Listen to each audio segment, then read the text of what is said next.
Hilton brings you new ways to stay. With experiences that let you capture the glory days. Introducing the Graduate Hotels. Each inspired by local college towns, these stays are always original and never boring.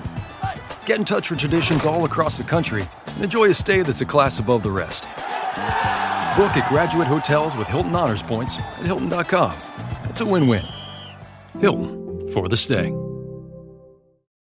Does it ever feel like you're a marketing professional just speaking into the void? Well, with LinkedIn ads, you can know you're reaching the right decision makers. You can even target buyers by job title, industry, company, seniority, skills. Wait, did I say job title yet? Get started today and see how you can avoid the void and reach the right buyers with LinkedIn ads. We'll even give you a $100 credit on your next campaign. Get started at linkedin.com/results. Terms and conditions apply.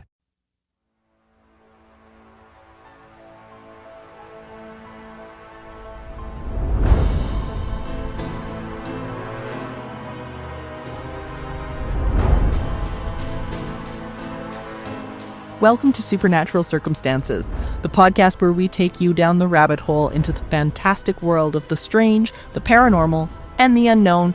I'm Morgan Knudsen. And I am Mike Browne. It's time to dim the lights and settle in. Come along with us on this week's adventure. And this week, we're going below the equator again. We are taking a trip to the other side of the world, all the way to Australia, guys. Yes. Dr. Edward Bassingthwaighte, who is more commonly known online as the Healing Vet. Yeah, I'm so excited. I mean, for obvious reasons. My dad, who recently passed away, was a veterinarian. Strangely enough, his name was also Edward, and our last initial is B. So I'm seeing a little bit of sort of coinky-dink, universe-related coinky-dink here. That absolutely. It's very strange how we end up with this guy. Oh, yeah, absolutely. Well, and as soon as you introduced me to him and sent me his information, I mean, I knew, like you did, that we had to have him on. I mean, both of us are such extreme animal lovers and just so passionate about them. And the connection that we have with them is so special as humans. And it is so tied into, I think, not only our intuition, but our spirituality and what we can do to make it better, to use that intuition, to use maybe a bit of psychic ability, all of those things in order to connect in further with our furry, scaly, and feathery companions. So let's go forge forth and have our conversation with Dr. Bassingthwaighte. Absolutely.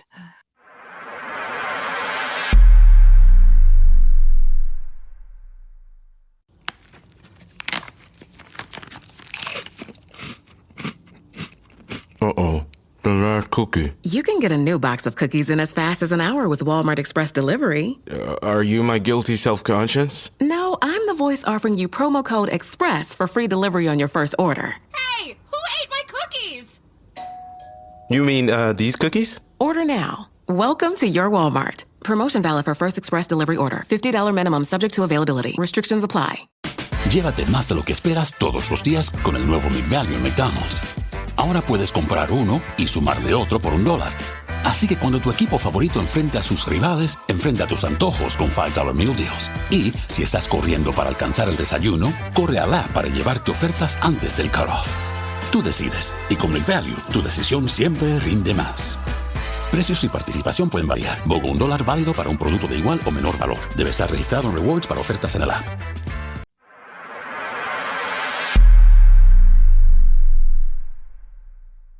Well, this is, first of all, such a treat. Mike, you were the one that discovered this incredible human being on Instagram and sent me all the information. And I knew we had to reach out as soon as you sent me the information. It is such a pleasure to welcome you to the show. Oh, thank you. My dad was a veterinarian. He just recently passed. So I follow a lot of veterinary Instagrams, but yours really stood out for a number of reasons, and we're going to get into that and why. Yeah, no, absolutely. Your philosophies, how you come to approach things, it really resonated with us because I mean we are both animal lovers and have animals and have for our whole lives, and your not even holistic approach, but the spirituality that you put into your treatment and your care and your ideas was very impactful to us. What inspired you to adopt this approach for veterinary care? Yeah, that's a long story, but we'll see how short we can make it. I suppose even at the time I graduated, I was starting to become curious about Buddhist philosophies and Buddhist beliefs and spiritual practices and that kind of thing. And in terms of the more holistic side of veterinary stuff, I started out as a very conservative, regular kind of vet. I grew up on a cattle property here in the north of Australia, which is a ranch for anyone who's in the USA or Canada. And in a very conservative, probably politically one of the more conservative kinds of areas in Australia. So I got imprinted with fairly conservative worldview. I started doing hands-on work with animals when I was about 18 months out from graduation. And I got triggered into that by meeting a horse vet who worked with horses' necks and backs. And, I'd never learned a thing about that at university, got really fascinated with it. Yeah. Thought, well, dogs and cats have necks and backs too, and then started searching and started finding a whole lot of pain that before I knew to search for it, you can't find what you don't know to look for, basically. Sure. So that triggered me into 28 years of passionate exploration of using therapeutic touch to heal silent pain, anxiety, and trauma. Then a few years after that, I went over to the UK and was doing temporary locum jobs, but I got very, very unwell with chronic fatigue syndrome and Lyme disease. Oh, wow. Had to come back to Australia. I was down to 45 kilos and so unwell that I couldn't work for about 2 to 3 years at all. I was really, really, really unwell. And Western medicine helped me with some of the problems in the beginning, but Western medicine pretty quickly ran out of ideas. So that pushed me into a whole lot of exploring diet, complementary stuff. But one of the few things that gave me any kind of symptomatic relief was energy healing.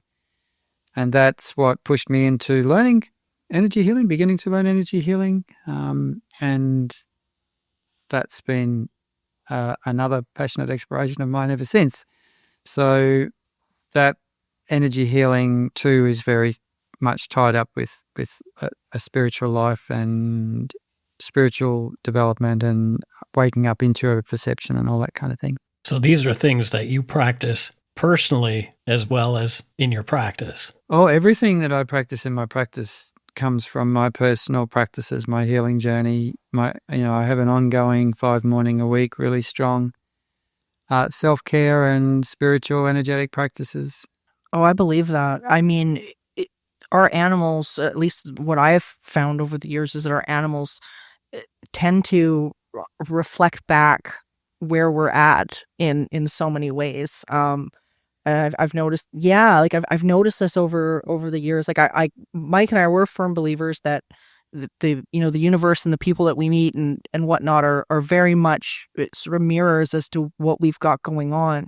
Do you find that as well with the animals and the people that you deal with? Yeah, absolutely. There's and I think my most popular post ever on Instagram was talking about how we and animals have soul contracts and how that's part of our whole incarnational journey is having animals that sometimes come back and come with us multiple times. I mean, I've got a dog who's on at least her 3rd time around with me. I've got a cat who's at least on his 2nd time around with me at the moment. So, and last night I had a rough night and had an awful dream in the middle of the night and was lying in bed doing energy practices to try and get myself back in a good place. Yeah. And this little kitten woke up and came up and snuggled right in and put his little paws on my chest and was purring. So I'm pretty sure he was helping me. He's very sensitive to energy. I actually read just the other day that a cat's purr in and of itself has healing properties. It does. So, yeah, I believe that 100%. It's funny because Mike has two cats. I've had cats in the past. Right now I have a snake, and I find that, yeah, and he's so incredibly intuitive and knows so instinctively when to kick in to help, when he needs to be close, all of those things. And Mike, you've had the same experience, that there's that connection. I love that you're touching on this idea that they're coming back, and they're reincarnating maybe with the same energy, or maybe the energy of other animals that we've had in our life. Do you want to talk about that a little bit? This idea that they're there. We kind of make these agreements almost in non-physical, I think. Well, one thing I've noticed is that there's an essence that is the same of the animals, but their personality is quite different too. We've got Jem here, who's a whippet, who's about 14, 15 months old now, and she's just wild. She's such a wild, joyful, full of energy, playful dog. And she was Pearl last time, who was another whippet, but Pearl was very different. She was not so interested in play, and Pearl was also very, very, very Velcro whippety with me, as in had to go everywhere I went. Every time I moved, she'd be going with me, and Jem's more independent. And there's also Jem's a lot, I don't know, just more of the animals. As I shift and change and become more of myself, I think it gives my animals more space to be who they really are. I love that about what you're saying, just the fact that these are individuals. They're individual beings, they're individual spirits. And I really think that over the years, what I've really noticed, especially with my little python Galen, is that all of I've had reptiles most of my life, and I'm allergic to fur, so I'm limited. But what's been really interesting to watch is that every one that I've been dearly close with all of them. Every one that I've had has become smarter and has had characteristics that I've noticed from the one that has made their transition. And I like it is very clear to me that they seem to be like drawing maybe from that same consciousness, that there's like a reincarnation of that spirit, so to speak. But they seem to be kind of drawing from that. Like, what's your thought on that? Well, I think that all of us as souls evolve in one way or another through incarnating and having lives and experiences. And I think that if animals are lucky enough to have humans that are actively growing and learning and waking up to who they are, and energy and intuition and all that kind of thing, then that gives the animals more space to grow as well, because our animals really live inside our bubble of energy and are affected very, very strongly by our consciousness. That's kind of their playground is our consciousness in a way. So the more that we can give ourselves freedom, the more we make space for freedom for our animals to have more space to be themselves too, I think. Yeah, I couldn't agree more. How do you think, talking about people, because oftentimes this really does end up stemming back to us. How do you see in your vet practice that translate with the animals that come in and the maladies that they might be suffering from? Do you really see that either reflection of disconnection or similar maladies going on with the animals and the people that you're dealing with, maybe even just on an energetic level?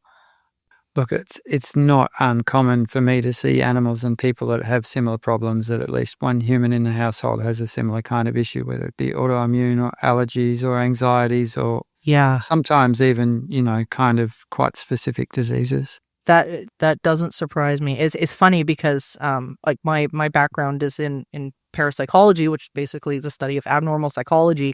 And when I'm dealing with when I was taking clients and dealing with different clients and things like that, the weird phenomenon that was going on in their home was always a direct reflection of what was going on with them emotionally. And it was always so tied together that I would often end up dealing with the person themselves, and they would say, well, why don't you have a magic cure to come in the house and fix the house? I'm like, it's not the house. There's always that sort of like root cause that was going on with the person, that they were sort of, like creating what was going on around them. It was very interesting. So everything you're saying, I mean, just really rings home for me. So you're talking like entities, energies, strange happenings, in ways, that sort of thing. Absolutely. Yeah, I do. I work a lot with that too. And often when I'm working with animals with energy healing, I'll need to clean up and work with the earth where the animal lives. And there can be all sorts of things going on that, most humans are not aware of, the non-physical realms of ecologies and things that can happen that can have a really profound effect on animals. I work with a beautiful Samoyed called Emabella, who I've been working with for about 3 or 4 years now, who has quite rapidly developed a really, really severe reactive aggression with the other dog in the household, so much that they had to be completely separated and couldn't have any contact. And she had undiagnosed neck pain, which was a big part of that, but I see them every month for bodywork. And a little while ago, she came back in and they'd had a big flare-up. And she had picked up an entity. Wow. I cleared the entity and the people said that they took a different dog home, literally. Her behaviour changed dramatically after that session. That is really, really interesting. And very similar to what I've seen over the years in working with the same type of thing, just with people, where it really does begin to affect everything in our life, and that lack of self-care begins to sort of bleed into our reality. I love some of the things that I was reading that you were talking about around animal connection and that communication between us and them, and the idea of telepathy and that kind of a thing. I definitely have experienced that with Galen, definitely. And what's so interesting to me about that is it really ties back into the idea of self-care through things like meditation, keeping our minds clear, being in a good place to be able to be that receiving place for that connection. Can you talk a little bit about how we can broaden that connection with our animals? Because I think your idea around animal telepathy is really quite great. Well, I suppose telepathy, a lot of people when they think of telepathy think of, okay, you hear someone else's voice in your head. And for me, telepathy doesn't necessarily, it can be in any of the sensory modalities. So you can have a telepathic feeling in your body where you feel.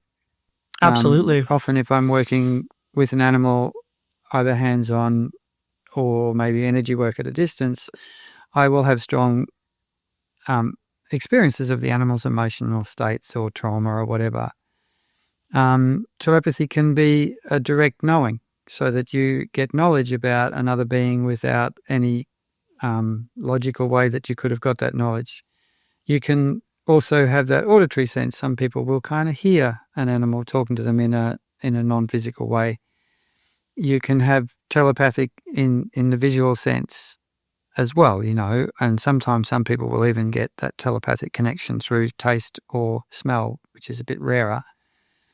And for me, it's a bridging of consciousness. It's a quantum entanglement of consciousness. So then you have a resonant experience of the other being's consciousness within your consciousness that then gets decoded into some kind of experience of consciousness and sensory awareness, depending on your kind of dominant modes of sensory awareness in that intuitive realm. We recently had a guest on our show, Dr. Robert Wagner, and he talked about connecting with his cat this way. And his speciality is lucid dreaming. Cool. And one night he has a dream. His cat, who didn't like to be picked up, came to him in his lucid dream and explained to him how this cat would like to be picked up. He remembered the dream, and the next morning he put his arm out the way the cat had shown him to put his arm out, and the cat settled itself into his arm, and he was able to pick it up And and he said he had a couple of experiences like that. So it's really interesting that you're saying it's about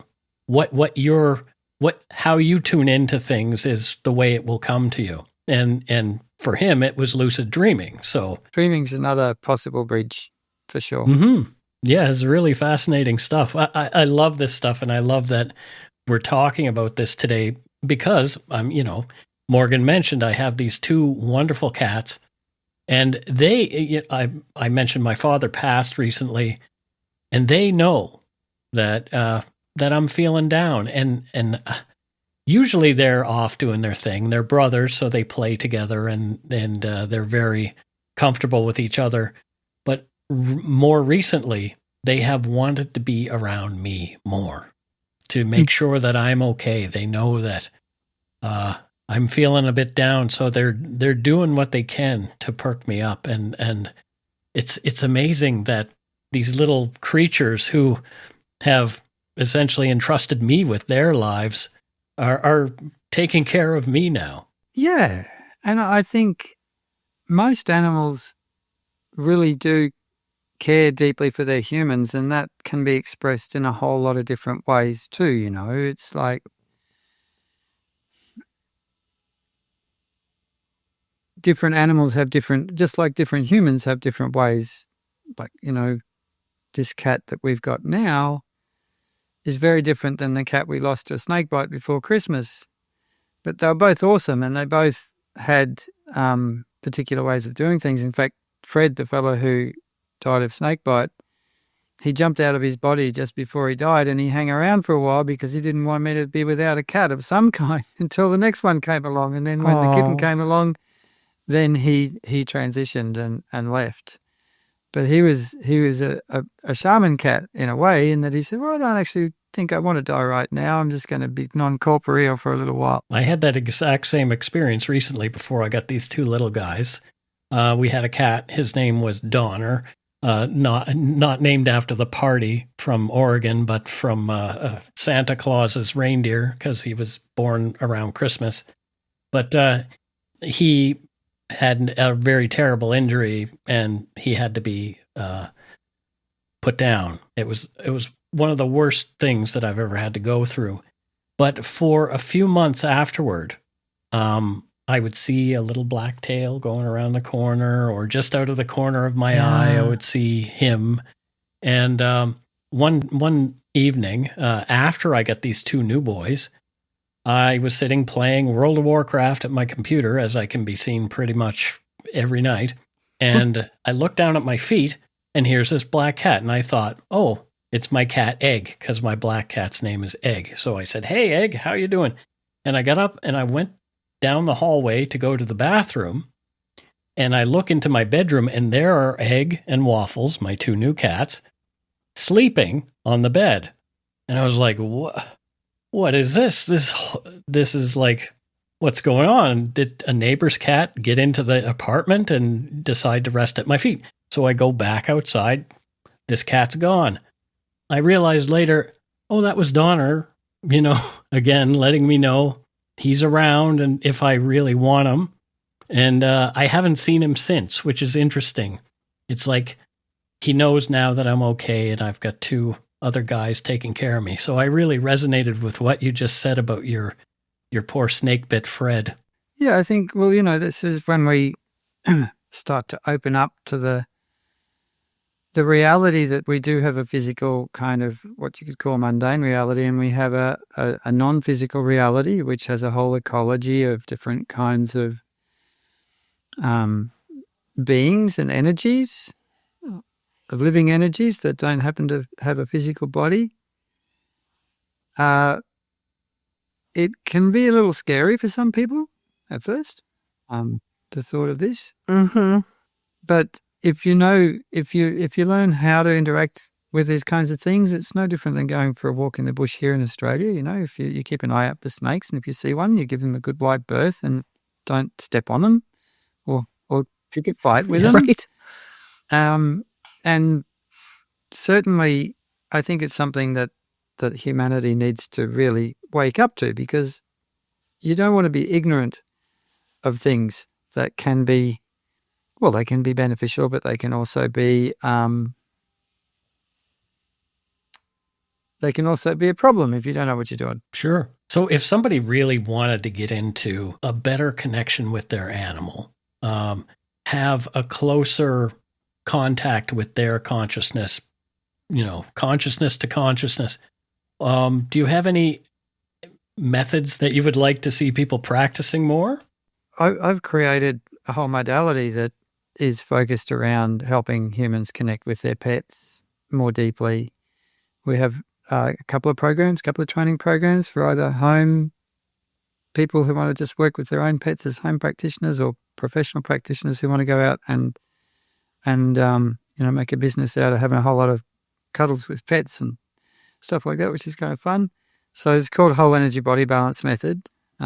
We have Whole Energy Body Balance Bodywork for Pets, which is really focused on therapeutic touch, a whole range of different kinds of therapeutic touch, an assessment process that is informed by simple energy healing, hands-on energy healing, that every touch still has a healing energy moving through it while you're doing the therapeutic touch skills.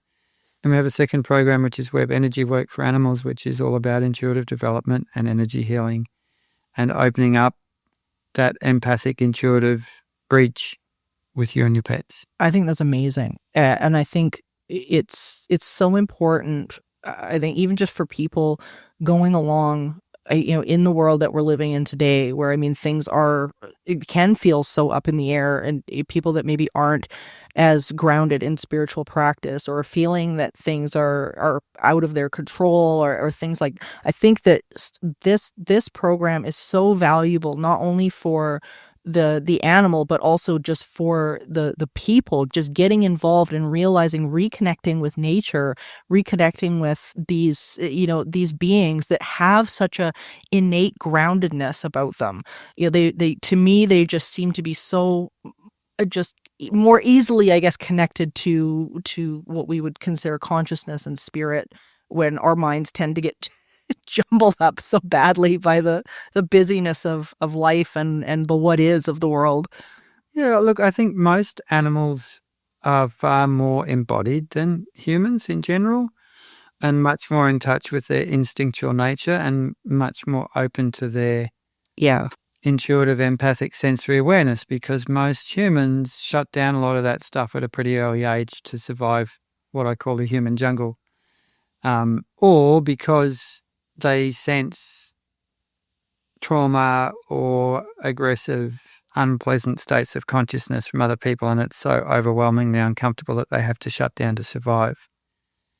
So yeah, I think our animals can teach us a whole lot about how to be truly present, embodied, connected, aware of that instinctual, empathic, intuitive awareness. But I think the good news is that for humans, we can all open it back up again. Yeah. That perceptual awareness, that empathic connection. It's definitely, if you're willing to put in time and effort, and if you have the right kinds of practices, which is something I've spent the last 28 years working and refining on, then it's a very, very achievable thing. Have you had other vets come and want to learn this? Or have you found that there's been some resistance from that community? I think most of the veterinary community would have a huge amount of resistance towards this, because they're boxed into a very orthodox scientific worldview, and anything like this, even though there's actually some pretty damn good evidence that shows that energy healing can definitely be doing something more than a placebo, if they don't have a mechanism of action that they can easily understand, then they tend to get a headache and want to take their bat and ball and go home. Yeah. Oh, yeah. And when we see that in the academic world with parapsychology as well, and we've had so many people on the show that have been trained in neuroscience and all of these things that are trying to bring this forward, to say, look, there is the studies, there are the papers to talk about this, to show that this is real. And I've always wondered if it's even less about the idea that they say, oh, well, there's no evidence, which we know is not true. We know that is inaccurate. There is plenty of evidence to suggest that all of this is real. And I really have questioned over the years is that it's really asking some of these people to redefine their concept of what the world looks like, and that fear is really what's holding them back. Do you think that maybe that's what's going on with some of these people in your arena as well? I think fear is a huge barrier to all sorts of things when it comes to spiritual growth, spiritual evolution, intuitive awakening, all those kinds of things. And I've this year have started a program called Paco School, which is a year-long program working with some of the elder mystics from the Caro people in the high Andes, way deep in the Andes. And their world, their language does not have a word for thing. You cannot objectify anything in their language. So it is this pen that I'm picking up would be a pen being. Your phone is a phone being. The tree is a tree being. The rock is a rock being. Everything is known and related to as living conscious energies. And that's what I think we need to get back to as humanity to turn around the problems that we have, which are many.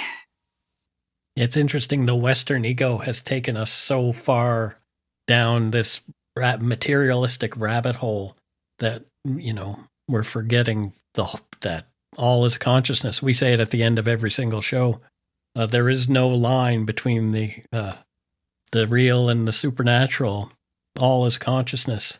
So yeah, I love this so much. It's funny how we always end up talking to the right person. Every single episode, it's like the universe is taking care of us for some reason. I don't know. Maybe it's because I ask every morning. I don't know.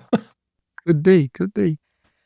No, I agree. I love these types of conversations, and it always makes me go into interactions with my Galen differently.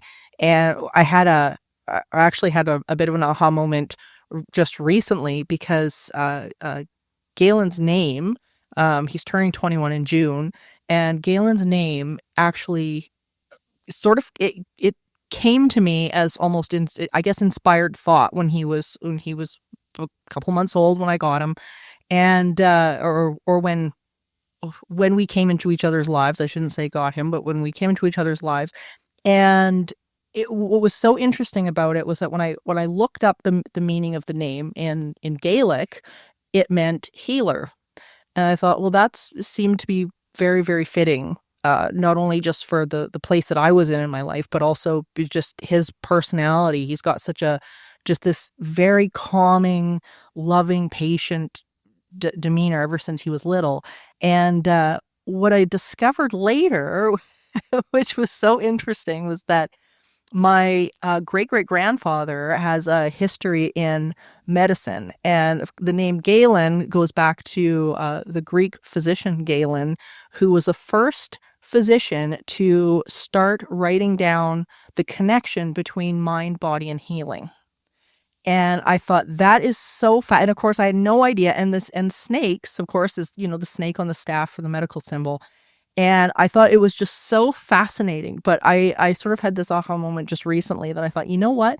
That name was not just something that popped into my head. I think it was given. Yeah. And of course it is. Why wouldn't it be? Because you're someone who is sensitive to and awake to and listening. And I think for me, probably the most important thing of all in everything in life when it comes to spiritual connection, when it comes to growing as a human being, is listening.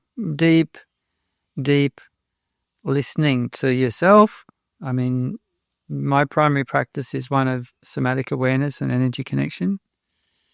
We have the heart practice of the whole energy body balance method is a somatic embodiment energy connection practice, and I do that many, many times every day. And these kinds of practices are infinite in their potential to explore and grow, because the more awareness you bring into your body, your physical body, your energy body, the more awareness becomes available to bring into your physical body and your energy body. And our energy bodies are a microcosm of the whole universe. So, there's no way that there's always going to be more awareness for you to grow into in yourself, no matter what you're doing. And my experience, I started doing this kind of somatic practices after the end of my second marriage, when I was married to someone who was narcissistic and left, 7 years of living with someone with that kind of behavior pattern left me with a dose of post-traumatic stress syndrome. I believe it. But then I came across a somatic experiencing practitioner, and then I've taken that somatic awareness practice to be really the heart of my spiritual practice and everything I do. And it's just a gift that keeps on giving. It's an incredible way to grow into yourself and to have more awareness of yourself. I have a saying that I use, which is awareness is the key to freedom, because you can't really change something or grow something till you have awareness of it, right? Yeah, absolutely. And I love how you were touching also on listening, because I think that to me is one of the biggest gaps that I've noticed with people and animals. It's like people have this preconceived notion that they're just smarter, and that yeah, that's about my response too. And they think, well, there's no verbal communication, so therefore they're or they don't behave in a certain way.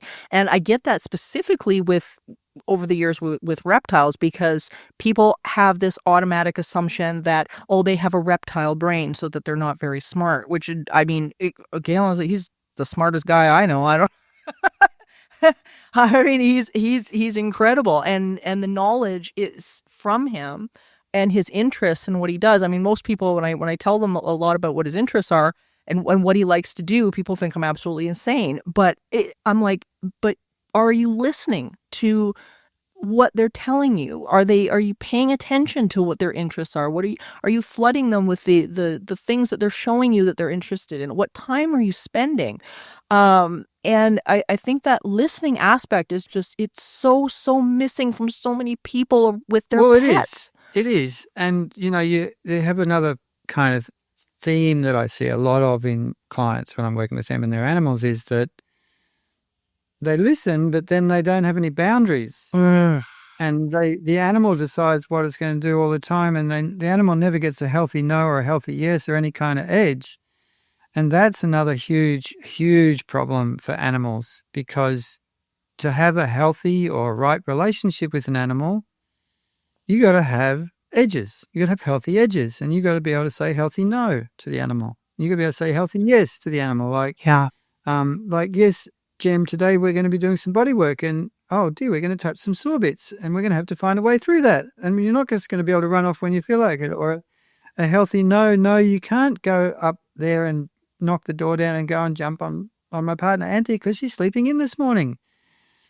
And one of the things I notice is that a lot of people can't do that with their animals. They can't give their animals any kind of edges, and then as soon as their animals have a tiny little bit of frustration or any kind of healthy discomfort, they rescue them from it, and that leads to all kinds of problems. I have seen that so many times. It's really, really fascinating. If somebody wants to develop healthier boundaries with their animal, where do you start? How do you become different? The first thing that you need to do, and this is more with dogs than cats, because cats are solitary animals in the wild generally, and they don't have the same kind of group social thing that dogs do. But with your dog, you've got to be able to say out. You've got to be able to have sovereignty over your close personal space and be able to request that your dog stay out of your close personal space and respect that. And that means staying out till they stop pushing in, right? And then maybe actually kind of having some of that little dog body language of, can I come into your space, rather than just coming in and jumping all over you. That's the first step, really. And working out what's healthy and appropriate, even if your dog doesn't like it or your cat doesn't like it, and then being strong when they complain. Yeah, and I think that people don't recognize that for the animal really brings a sense of security for them. Like, if they know where those boundaries are, and there's sort of a sense of security. Like, I know what the rules are. I know they're going to be consistent. I know when things are going to happen and when I shouldn't. I mean, there's such a health to that. It's not a punishment. Yeah, and I also see, positive reinforcement is a great thing, but I don't think it's healthy if it's taken too far. I think anything, if you take it too far, is unhealthy, and if there's no balance and a little bit of the other side of things. I know that there's also a really big movement these days that everything you do with your animal, the animal has to have consent. And I think that's a great idea, but again, think if it's taken to extremes, it's not actually healthy for anyone. Because, when I get a puppy, I start teaching them how to accept touch all over. And when a puppy comes to me at 8 or 10 weeks old, it's like, right, we're going to be playing with your mouth and looking in your mouth. And 9 out of 10 puppies are like, what the heck do you think you're doing? Mm-hmm. Don't touch my mouth. I don't like it. Well, we have to find a way. We have to find a way together for you to learn how to get through your feelings about me touching your mouth so I can touch your mouth. But within and with bodywork too, if I can't engage with the pain and tension, I can't do anything meaningful to relieve it.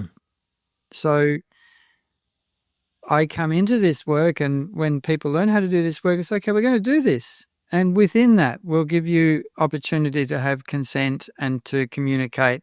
And if you move or stretch and give me any kind of communication that I'm using too much pressure, well, I'll relax the pressure. And then we'll spend a little bit of time doing something pleasurable with touch. And then we'll reconnect a bit more gently. So I think I've seen a few dogs that have been totally positive reinforcement trained, and they are fat, lazy, spoiled dogs, really. Seriously, they are. They just do whatever they want, whenever they want, and the human is their slave. And I don't think that's healthy.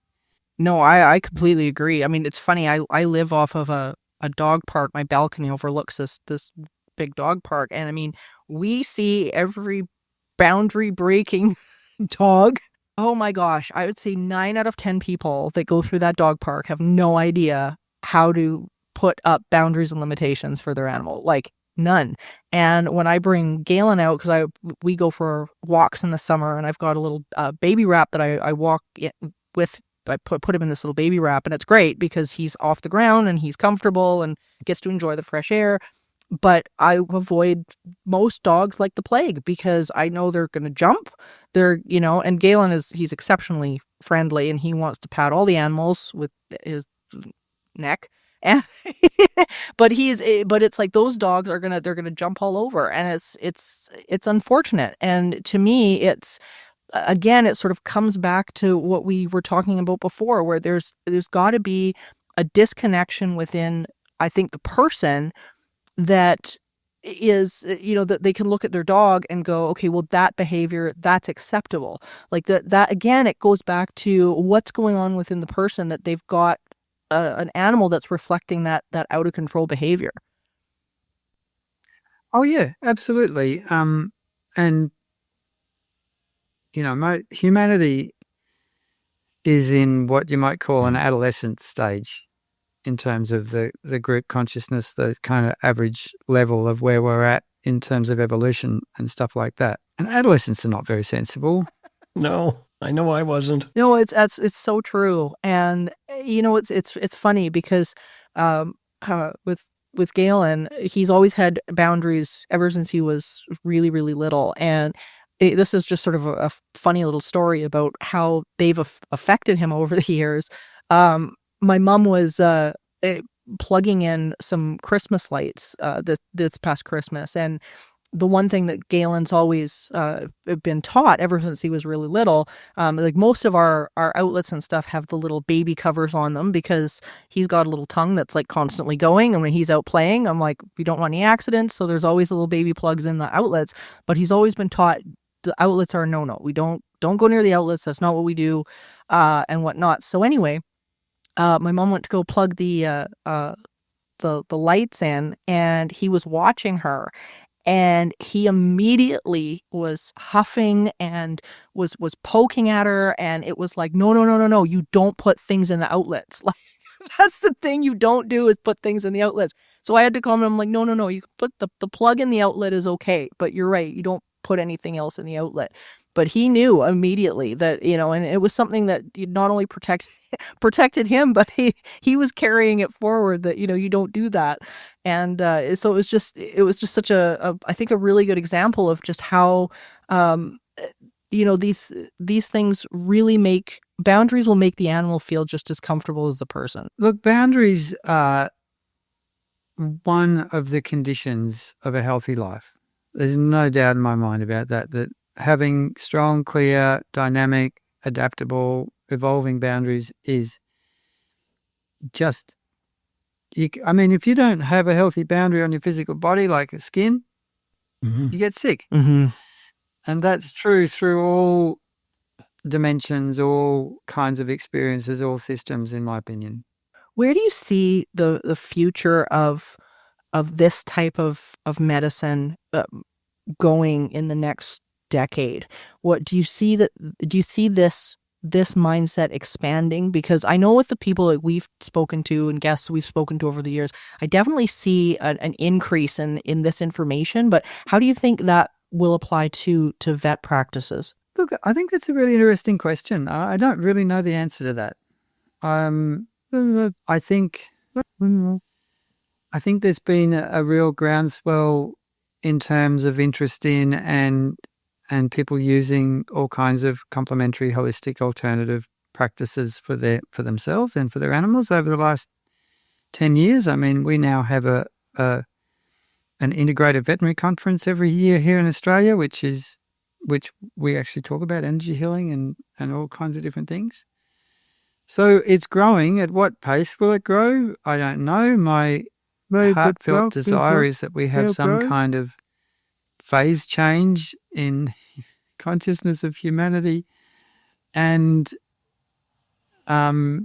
we get on with becoming who we can be and have a peaceful planet and connect with our galactic brothers and sisters, and I don't know how that's going to happen or what that's going to happen, but that's certainly what I lend my energy towards.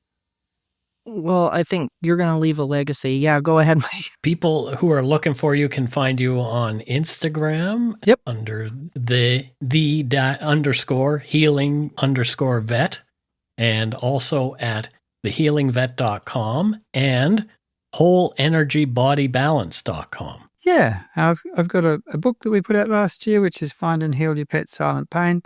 You can contact us to get a digital version, or you'll find it in Amazon if you want a print version or a Kindle. Awesome. That's incredible. Thank you so much for joining us for this. This has been it's so informative. Yeah, it really, and I really mean it. I think you are building and leaving a legacy of important information going forward. I think animal kind thanks you deeply, and the people that can hear it will thank you deeply as well. Thank you. Thanks for having me.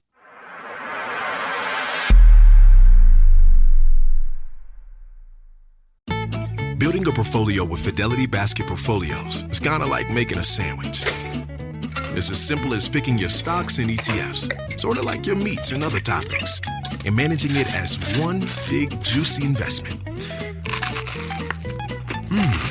Now that's pretty good. Learn more at fidelity.com/baskets. Investing involves risk, including risk of loss. Fidelity Brokerage Services, LLC. Member NYSE SIPC. This episode is brought to you by Temptations Cat Treats. Your cat will come running for the perfectly irresistible Temptations Creamy Puree and Temptations Lickable Spoon Cat Treats. The best time to feed lickable cat treats to your cat is anytime. Feed by hand for a playful moment, in a bowl for a creamy treat, or as a topper to make mealtime fun. Visit TemptationsTreats.com to learn more.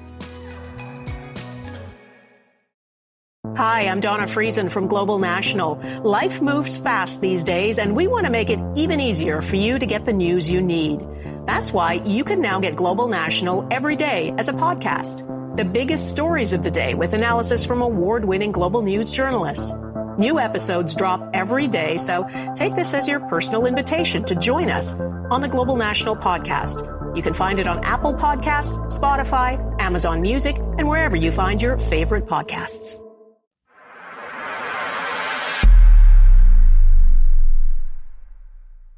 And what a fantastic conversation that was. He is such a special person. There's some people you interview and there's something special about them. And to me, he's one of those people. Mm-hmm. Everything that he is explaining just so hits home for me. Yeah, me too. Yeah, like there is I'm one of these people that I firmly believe the truth when you hear it, and I think he's speaking that on such a core and fundamental level. I learned a ridiculous amount just in that tiny little piece of conversation that we just had with him. I can't wait to have him back. No, I can't wait either. I mean, I'm sure there's other things that we should have conversations with him about. I found him so thoughtful and compassionate and really tuned in. I mean, obviously, to have sort of the focus that he has had in his veterinary career, or developed, because he didn't start out that way, as he alluded. You have to be a sensitive person. You have to be kind of paying attention to what's going on about you. Yeah, which is the core of what we talk about with parapsychology as well. It's just that ability to be present in the moment, to allow the things that are going on to go on and be able to observe them in a new light. And he just manages to do that. And I love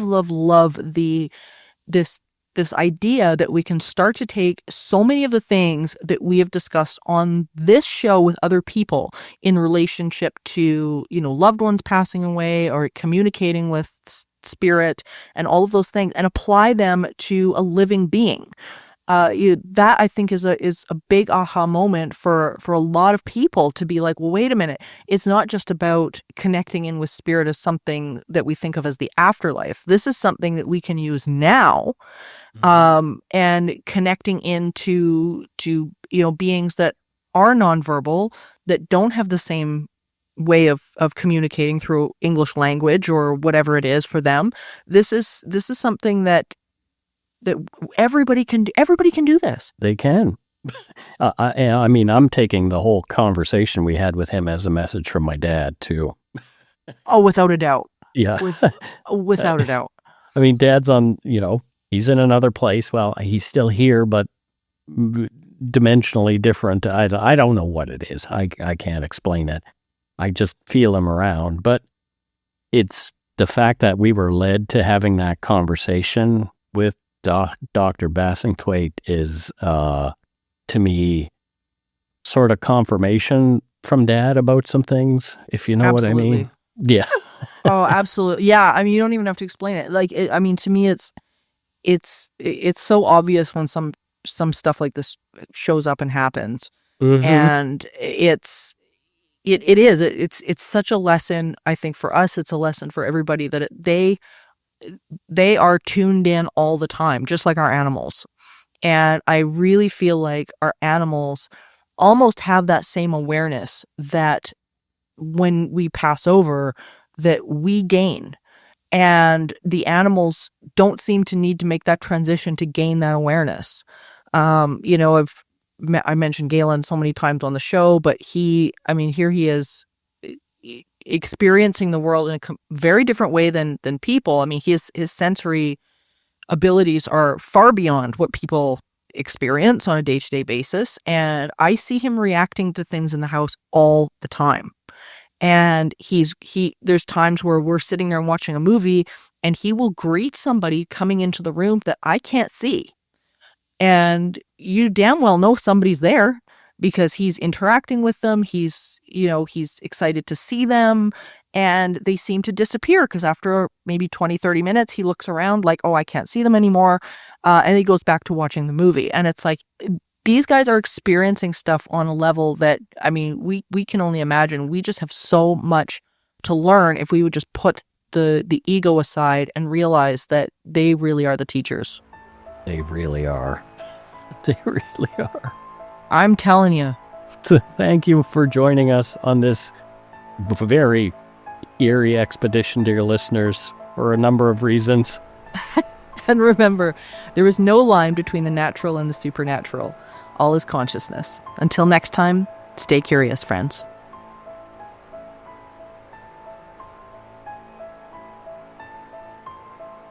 Supernatural Circumstances is a co-production of Entity Seeker Paranormal Research and Teachings and Good Egg Studios. This podcast is part of the Curious Cast podcast network. Theme music by Corey Johnson of Catalyst Records in Edmonton, Alberta. You can learn more about Morgan Knudsen at entityseeker.ca and learn more about me, Mike Browne, and listen to my show, Dark Poutine, at darkpoutine.com. Feel free to email the show at supernaturalcircumstances@gmail.com.